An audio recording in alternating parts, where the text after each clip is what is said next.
मैं आज के बाद आपके यहाँ काम करने नहीं आऊंगा। जा, चला जा। मुझे तेरे जैसे 100 मजदूर सड़क पर पड़े मिल जाएंगे। क्या मैंने नौकरी छोड़कर अपने पैरों पर कुल्हाड़ी मार ली है?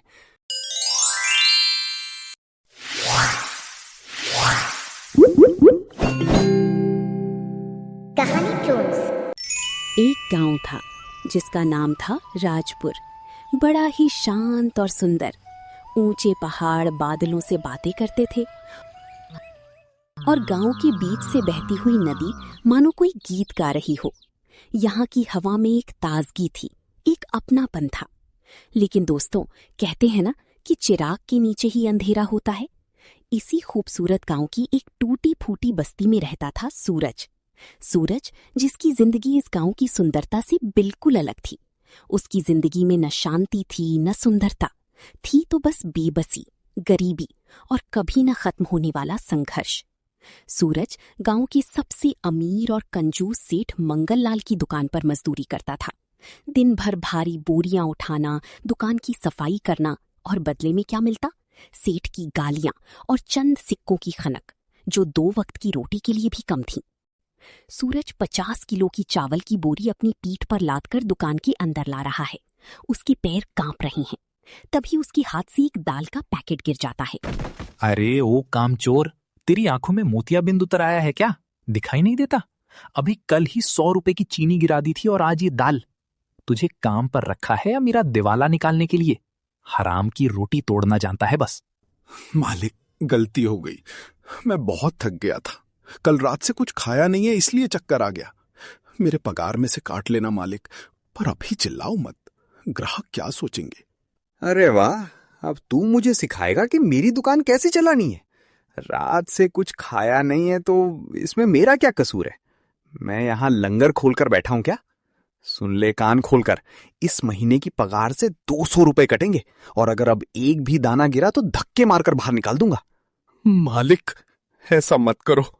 मेरा बेटा बीमार है, उसे दवा चाहिए। अगर आप पैसे काट लोगे तो मैं घर क्या लेकर जाऊंगा? मेरी पत्नी आस लगाए बैठी है। मुझ गरीब पर थोड़ी दया करो सेठ जी। व्यापार में दया नहीं, मुनाफा देखा जाता है सूरज। जा, अब नाटक मत कर। वो पीछे गोदाम में जो 20 बोरियां पड़ी हैं, उन्हें ऊपर वाले कमरे में चढ़ा। जब तक काम खत्म नहीं होगा घर नहीं जाएगा तू। सूरज का शरीर जवाब दे रहा था, लेकिन उसकी मजबूरी उसे रुकने नहीं देती थी। वो जानता था कि अगर आज काम नहीं किया तो रात को उसका चूल्हा ठंडा रह जाएगा। रात के अंधेरे में जब पूरा गांव मीठी नींद सो रहा था, तब सूरज अपने थके हुए शरीर और टूटे हुए हौसले के साथ अपनी झोपड़ी में पहुंचा। हे भगवान, तुम्हारी ये क्या हालत हो गई है जी? तुम्हारे तो कपड़े भी फट गए और माथे पर चोट कैसे लगी? आज इतनी देर कैसे हो गई? मैं तो डरी गई थी। सेठ ने आज फिर कुछ कहा क्या? राधा, आज तो ऐसा लगा जैसे मेरे प्राण ही निकल जाएंगे। सेठ इंसान नहीं, एक जल्लाद है। आज मुझसे थोड़ी सी दाल गिर गई तो उसने मुझे सारे ग्राहकों के सामने कुत्तों की तरह जलील किया। और तो और उसने मेरी इस महीने की पगार से 200 रुपए काटने का फरमान सुना दिया है। राधा, मैं टूट चुका हूं। मैं कैसा पिता हूं? मेरा बेटा वहां बुखार से तप रहा है और मैं उसके लिए 2 रुपए की दवा भी नहीं ला सकता। मेरी जिंदगी तो नर्क बन गई है। जी, आप ऐसे हिम्मत हार जाएंगे तो हमारा क्या होगा? आप ही तो इस घर का इकलौता सहारा हैं।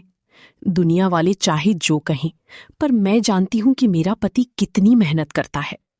बच्चे को मैंने काढ़ा पिला दिया है, वो सो गया है। भगवान पर भरोसा रखिए, वो किसी के साथ अन्याय नहीं करता। जब रात सबसे ज्यादा अंधेरी होती है ना, तो समझ लेना सवेरा बहुत करीब है। कल का दिन जरूर कोई नई उम्मीद लेकर आएगा। काश तुम्हारा कहा सच हो जाए राधा, क्योंकि अब इस जिल्लत की जिंदगी से मैं आज हार चुका हूं। मुझे कोई ऐसा रास्ता चाहिए जो हमें इस गरीबी के दलदल से बाहर निकाल सके। अगले दिन दोपहर के समय मंगल लाल ने सूरज को अपने घर महीने भर के राशन का सामान छोड़ने के लिए भेजा। सूरज अपनी पीठ पर बोरा लादे जब सेठ के घर पहुंचा तो वहां का नजारा देखकर उसकी आंखें फटी की फटी रह गईं। बाहर की झुलसाती धूप के विपरीत अंदर एक अलग ही दुनिया थी।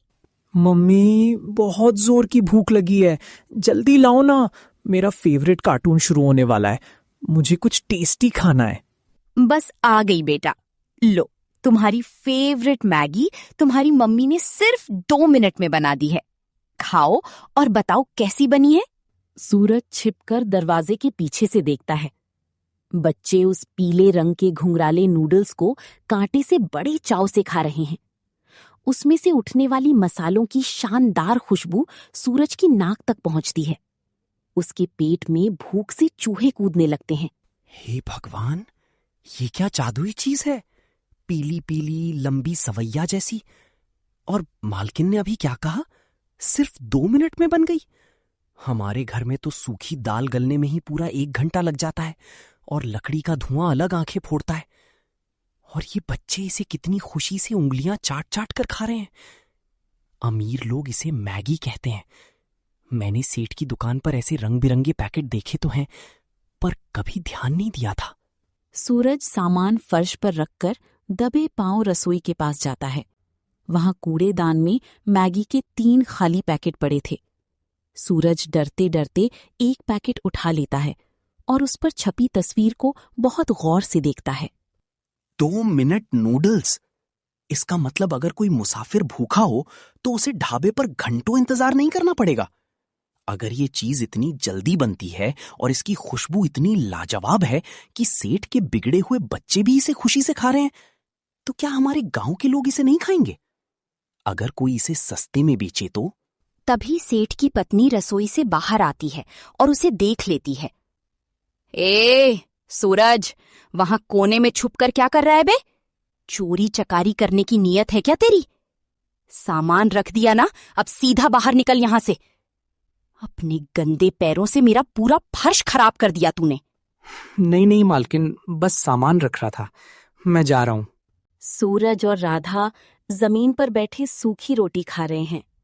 सूरज ख्यालों में खोया है। राधा, आज मैंने सेठ के घर एक अजीब और जादुई चीज देखी। उसे मैगी कहते हैं। बस गर्म पानी में डालो, मसाला डालो और 2 मिनट में तैयार। ना आटा गूंथने का झंझट, ना रोटियां बेलने की मेहनत। 2 मिनट में खाना? तुम मजाक कर रहे हो क्या जी? ऐसा कौन सा खाना है जो इतनी जल्दी पक जाए? और वो तो अमीर लोग खाते होंगे, हम गरीबों के किस काम का? यही तो बात है राधा, अमीर खाते हैं इसीलिए तो गरीब भी खाना चाहेंगे। आज पूरा दिन मैं यही सोचता रहा, अगर मैं लाला की गुलामी छोड़कर गांव के बस स्टैंड पर इस मैगी का ठेला लगाऊं तो? सोचो, जो मुसाफिर भूखे होते हैं उन्हें अगर 5 मिनट में गर्म खाना मिल जाए तो वो क्यों नहीं खाएंगे? लेकिन जी, लाला की नौकरी छोड़ दोगे फिर घर कैसे चलेगा? और ठेला लगाने के लिए पैसे कहाँ से आएंगे? अगर किसी ने नहीं खरीदा तो हम तो सड़क पर आ जाएंगे। हमें अपनी औकात में रहना चाहिए। औकात तो लाला रोज याद दिलाता है राधा। गालियां खाता हूं, जानवरों की तरह काम करता हूं, फिर भी हम भूखे मर रहे हैं। मैं अब और नहीं सह सकता, रिस्क तो लेना पड़ेगा। मेरे पास पिछले महीने के थोड़े पैसे बचे हैं और मैं लाला से अपना हिसाब मांग लूंगा। मुझे भरोसा है ये 2 मिनट मैगी सब खाएंगे। अगर तुम साथ दोगी तो राधा, सब बदल देंगे। क्या तुम मेरा साथ दोगी ना? अगर तुमने ठान ही लिया है तो मैं पीछे नहीं हटूंगी। तुम आगे बढ़ो, मैं तुम्हारे साथ हूं। अगले दिन की सुबह सूरज के लिए किसी त्योहार से कम नहीं थी। उसने वो कर दिखाया जिसकी लाला मंगल लाल ने अपने सपने में कभी कल्पना भी नहीं की थी। उसने अपनी गुलामी की जंजीरें तोड़ने का फैसला कर लिया था। सेठ जी, मुझे मेरा अब तक का सारा हिसाब दे दीजिए। मैं आज के बाद आपके यहाँ काम करने नहीं आऊंगा। मैंने फैसला कर लिया है। तेरा दिमाग खराब हो गया है क्या बे? या भांग खाकर आया है? तू मेरे यहां काम छोड़ेगा? जा, चला जा। मुझे तेरे जैसे 100 मजदूर सड़क पर पड़े मिल जाएंगे। लेकिन एक बात याद रखना सूरज, जब तू और तेरा परिवार भूख से तड़पेगा ना और सड़क पर कटोरा लेकर भीख मांगेगा, तब तू नाक रगड़ते हुए इसी दुकान की चौखट पर वापस आएगा। ये ले तेरी बची खुची आधी पगार। बाकी पैसे मैंने तेरे रोज के नुकसान के लिए काट लिए हैं। निकल जा मेरी नजरों के सामने से। सूरज उन थोड़े से पैसों से कबाड़ी वाले से एक पुराना टूटा हुआ लकड़ी का ठेला खरीदता है। वो और राधा रात भर जागकर उसे रंगते हैं। अगले दिन सुबह पास की एक दुकान से 20 पैकेट मैगी के खरीद लेता है उसने ठेले के सामने एक सुंदर सा बोर्ड लगाया जिस पे लिखा था सूरज का मैगी पॉइंट, सिर्फ 2 मिनट में स्वाद का जादू। सुबह का समय है। सूरज ठेले पर पूरी तैयारी के साथ खड़ा है। चूल्हा जल रहा है, मैगी उबल रही है और उसमें से बहुत ही शानदार खुशबू उड़ रही है। लेकिन गांव के लोग उसे बहुत ही अजीब और शक्की नजरों से देख रहे हैं। अरे भाई रामू, ये देख, ये सूरज लाला की नौकरी छोड़कर यहाँ क्या पका रहा है? ये तो बिल्कुल पीले कछुओं और कीलों जैसा दिख रहा है। राम राम राम। हाँ यार, पता नहीं क्या शहर की नई बीमारी उठा लाया है हमारे गांव में। अपनी घर की शुद्ध रोटी, सब्जी और समोसे कचौड़ी छोड़कर ये विदेशी मेंढक का खाना कौन बेवकूफ खाएगा। चलो चलो भाई, यहां से चलो, कहीं धर्म भ्रष्ट ना हो जाए। सूरज उनकी बातें सुनकर थोड़ा उदास होता है, पर फिर जोर से आवाज लगाता है। आओ भाई आओ, शहर का मशहूर और सबसे स्वादिष्ट खाना, गर्मा गर्म मसालेदार मैगी। एक बार खाओगे तो बार बार खाने आओगे। सिर्फ 10 रुपए में अपनी भूख मिटाओ। सूरज आवाज लगाता रहा, लेकिन सुबह से दोपहर और दोपहर से शाम हो गई। एक भी ग्राहक उसके ठेले पर नहीं आया। कोई उसे पागल कहता तो कोई उसका मजाक उड़ाता। उसकी बनाई हुई मैगी बर्तन में ठंडी होकर खराब हो गई। सूरज थक कर और निराश होकर सड़क पर बैठ गया। उसके आंसू छलक पड़े। हे भगवान, क्या राधा ने सही कहा था? गांव के लोग कोई भी नई चीज आसानी से नहीं अपनाते। सब मेरा मजाक उड़ा रहे हैं। आज मेरी पूरी कमाई डूब गई। क्या मैंने नौकरी छोड़कर अपने पैरों पर कुल्हाड़ी मार ली है? कल मैं राधा और बच्चों को क्या मुंह दिखाऊंगा? तभी सूरज को एक विचार आता है। उसने सालों से गांव वालों को देखा था। उसे पता था कि गांव के लोग मेले में मुफ्त की चीज के पीछे कैसे भागते हैं। उसे पता था कि बस एक बार किसी भी तरह ये स्वाद लोगों की जबान पर लगना चाहिए। रोने से कुछ नहीं होगा सूरज। अगर ये लोग नया खाना समझकर पैसे खर्च करने से डर रहे हैं तो मुझे इनका ये डर निकालना होगा। मुझे इन्हें इसका स्वाद चखाना होगा, चाहे मुझे अपनी जेब से ही क्यों ना खिलाना पड़े। अगली सुबह का सूरज के लिए एक नई उम्मीद की किरण लेकर आया था। कल की मायूसी को पीछे छोड़कर आज सूरज सुबह सुबह ही गांव के मुख्य चौपाल पर अपना ठेला लेकर पहुंच गया। उसने ठान लिया था कि आज वो हार नहीं मानेगा। सुनो सुनो सुनो मेरे गांव वालों, खेत जाने वाले किसान भाइयों और स्कूल जाने वाले बच्चों, आ जाओ। आज तुम्हारे अपने सूरज मैगी वाले के ठेले पर अगले सिर्फ 1 घंटे के लिए शहर की सबसे मशहूर और स्वादिष्ट मैगी बिल्कुल मुफ्त मिल रही है। हाँ, आपने बिल्कुल सही सुना, एक भी पैसा नहीं लगेगा। अपनी जेब में हाथ मत डालो, बस अपना हाथ आगे बढ़ाओ और इस नई स्वाद का मजा लो। आ जाओ बच्चों, आ जाओ काका, मुफ्त का खाना ना, वो भी बिना किसी शर्त के। ये सुनकर गांव वालों के कान खड़े हो गए।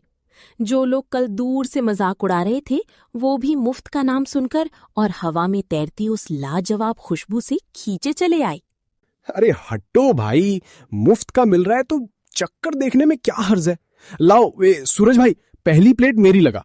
देखें तो सही, तूने कौन सा नया विदेशी खाना बनाना सीखा है? अरे बाप रे बाप, भाई ये क्या गजब चीज है। उफ, क्या स्वाद है, एकदम स्वादिष्ट, नमकीन और चटपटा, और वो भी इतना गरम। कसम से ऐसा स्वाद तो मैंने अपनी जिंदगी में कभी नहीं खाया। मजा आ गया सूरज भाई। ये ले 10 रुपए, 1 प्लेट और लगा मेरे लिए। अरे नहीं रामू भाई, मैंने कहा ना 8 से 9 बजे तक सब मुफ्त है। आज सिर्फ स्वाद का मजा लो, पैसे कल दे देना। रामू की ऐसी जबरदस्त प्रतिक्रिया देखकर और उस खुशबू को महसूस करके वहां खड़ी पूरी भीड़ बेकाबू हो गई। बच्चे, बूढ़े, खेत जाते किसान सब ठेले पर टूट पड़े। सूरज की वो 1 घंटे वाली तरकीब पूरी तरह से काम कर गई। लोग शुरुआत में सिर्फ मुफ्त के लालच में आए थे, लेकिन देखते ही देखते सिर्फ 45 मिनट में सूरज के ठेले का सारा सामान और मैगी के पैकेट खत्म हो गए। लोग अपनी उंगलियां और कटोरियां चाटते रह गए। जिसने भी खाया वो सूरज की तारीफ करते नहीं थक रहा था। बस उस एक दिन के बाद सूरज की किस्मत पूरी तरह बदल गई। अगले दिन से गांव वाले रोज खुशी खुशी पैसे देकर उसकी 2 मिनट मैगी खाने आने लगे। रोज ठेले पर ग्राहकों की भीड़ बढ़ती गई और सूरज की कमाई भी बहुत अच्छी होने लगी। उसकी एक छोटी सी समझदारी और हिम्मत ने उसकी गरीबी को हमेशा के लिए खत्म कर दिया था। और अब वो अपने परिवार के साथ एक खुशहाल जिंदगी जीने लगा।